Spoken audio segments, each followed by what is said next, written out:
ও মা, কি রান্না করছো? বাবা আজকে না আমি এই যে দেখছিস না ভুট্টাগুলো রয়েছে, তুই তো খাচ্ছিস না কিছুতে, বলছি পুড়িয়ে দিয়ে খেয়ে নে, তাহলে ঝামেলা হাঁটানো যায়, খাচ্ছিস না এবার নষ্ট হয়ে যাবে, অনেকদিন হলো রয়েছে। তাই আমি এই কর্নের দারুণ একটা টেস্টি রেসিপি বানাবো, কখনো খাসনি, খুব মজার রেসিপি। আগে বলবো না কি না। কর্নটাকে ছাড়িয়ে নিয়েছি, ছাড়িয়ে ভালো করে ধুয়ে নিয়েছি। এটা ছাড়াতে যা একটু সময় লেগে যায়। এবার এটাকে জল দিয়ে দিচ্ছি এর সাথে, এটাকে একটু ভাপ দিয়ে নেব। ফুল সেদ্ধ করার দরকার নেই, একটু লবণ দিয়ে দিচ্ছি, গ্যাসে বসিয়ে দিলাম, একটু ভাপ দিয়ে নিই। ততক্ষণ আমি একটা মশলা রেডি করব। কর্নটা ভাপ দেওয়া হয়ে গেছে, এটা একটা ঝাঁঝরি বাটির মধ্যে ঢেলে দিচ্ছি, এক্সট্রা জলটা বেরিয়ে যাবে। আমি বসিয়ে দিলাম, জলটা বেরিয়ে যাক। আর এখানে একটা মশলা তৈরি করে নেব। ওই জন্য নিয়ে নিয়েছি দুটো টমেটো, দুটো পেঁয়াজ কেটে নিয়েছি। আর এটা কিন্তু কাঁচা লঙ্কা, শুকনো লঙ্কা না, আমার গাছের কাঁচা লঙ্কা, আমার মেয়ে এই মাত্র তুলে নিয়ে এলো। লাল লাল কাঁচা লঙ্কা, 4 কোয়া রসুন, তার সাথে দিয়ে দেবো একটা তেজপাতা, এটা দুটো টুকরো করে ছিঁড়ে দিয়ে দিচ্ছি, 3টে এলাচ, 3টে লবঙ্গ, সামান্য একটুখানি দারচিনি, 5টা কাজু দিয়েছি, আর দিয়েছি 1.5-2 চামচের মতো চারমগজ, সব একসাথে দিয়ে দিলাম।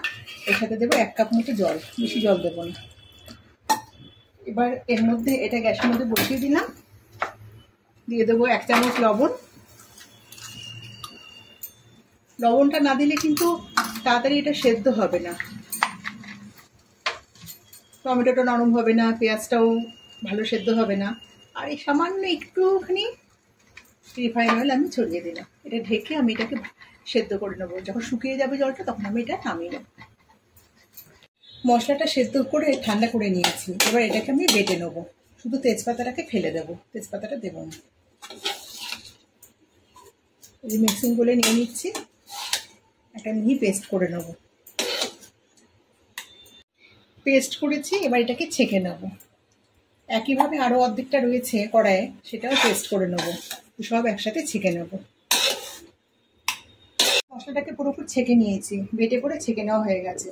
আর সামান্য একটুখানি আদা গ্রেটারে গ্রেট করে নিয়েছি। এবার কড়াইতে আমি সামান্য একটুখানি রিফাইন অয়েল দিয়েছি, দেখুন তেল দেখাই যাচ্ছে না কড়াইয়ে। এই রান্নাটাতে কিন্তু একদম তেল লাগে না, ভীষণ হেলদি খাবার, একদম তেল ছাড়া খাবার।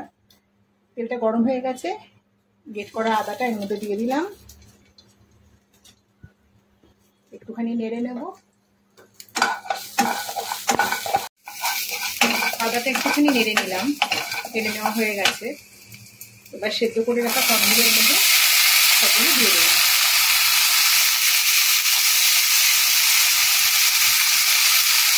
মধ্যে দেবো সামান্য একটুখানি লঙ্কার গুঁড়ো, আর দেবো সামান্য একটুখানি লবণ।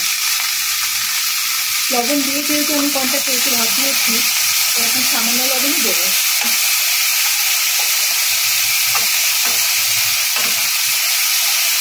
হালকা একটুখানি ভাপ করে নেবো এটাকে, আর কিছুই না। ওটা একটু সাঁতরে নেওয়ার মতো হালকা একটু ভেজে নিয়েছি, এটাকে এবার তুলে নেবো। ওটা তুলে নিয়েছি, এগুলো কর্নগুলো। কড়াইয়ের মধ্যে আবার 1/2 চামচ মতো তেল দেবো, বেশি না, সামান্য একটুখানি তেল। আমি এমনিতেই কম তেলে রান্না করি, আর এই রান্নাটা ভীষণ হেলদি খাবার তো, একদমই কম তেলে করবো। তেলটাকে পুরো কড়াইয়ের মধ্যে ঘুরিয়ে নেব, ঘোরানোও যাচ্ছে না, আমি এত কম তেল দিয়েছি।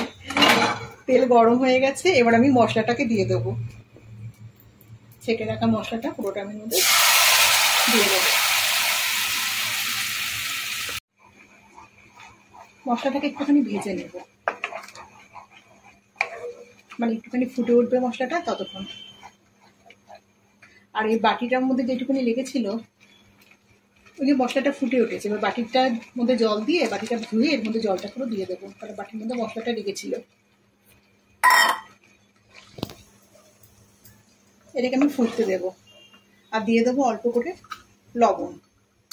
এটাও লবণ দিয়ে সেদ্ধ করা, সে কারণে লবণটা কিন্তু খুব অল্প করে করে দিতে হবে, লবণ বেশি হয়ে গেলে কিন্তু খেতে ভালো লাগবে না। দিয়ে দেবো সামান্য একটুখানি চিনি, আমি সব রান্নাতেই অবশ্য চিনি দিই।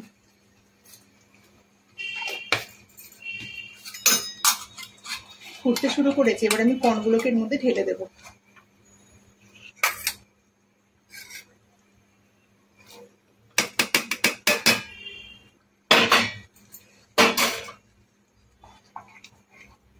এটা ভীষণ টেস্টি এই খাবারটা, খুব হেলদিও, মানে একদম তেল ছাড়া খাবার। এটা কিন্তু আপনার রুটির সাথে বলুন, পরোটার সাথে বলুন, খেতে কিন্তু দুর্দান্ত লাগে, খুব সুন্দর খাবার। এর মধ্যে সামান্য একটুখানি দিয়ে দেবো শাহি গরম মশলা, একটুখানি 1 চিমটি, আর দিয়ে দেবো সামান্য একটুখানি কসুরি মেথি হাতে ডলে দিয়ে দেবো। ভাজাভাজির কোনো দরকার নেই, দুটো হাতের তালুতে একটুখানি ঘষে নিলাম, একটুখানি। আমাদের কিন্তু রান্নাটা প্রায় হয়ে এসেছে। এই যে গ্রেভিটা কিন্তু অনেকটাই ভারী হয়ে গেছে। রান্নাটা আমার শেষের পথে, গ্যাস নিভিয়ে দিচ্ছি, কিন্তু আপনাদের নামটা তো আমার বলাই হয়নি, তখন তো বলিনি, নামটা বলে দিই এবার আমি। এটা হচ্ছে শাহি কর্ন, খুবই সুস্বাদু রান্না। রান্না আমার হয়ে গেছে, আমি এটা গরম গরম রুটির সাথে সার্ভ করবো। কারণ এই গরমে আর পরোটা খেতে দেবো না, রুটি খাওয়াবো, শুকনো রুটির সাথেই ঠিক আছে। রেসিপিটা কেমন লাগলো অবশ্যই কমেন্টে জানাবেন, আর রেসিপিটা ভালো লেগে থাকলে অবশ্যই একটা লাইক দেবেন, আর চ্যানেলটা কিন্তু অবশ্যই সাবস্ক্রাইব করবেন।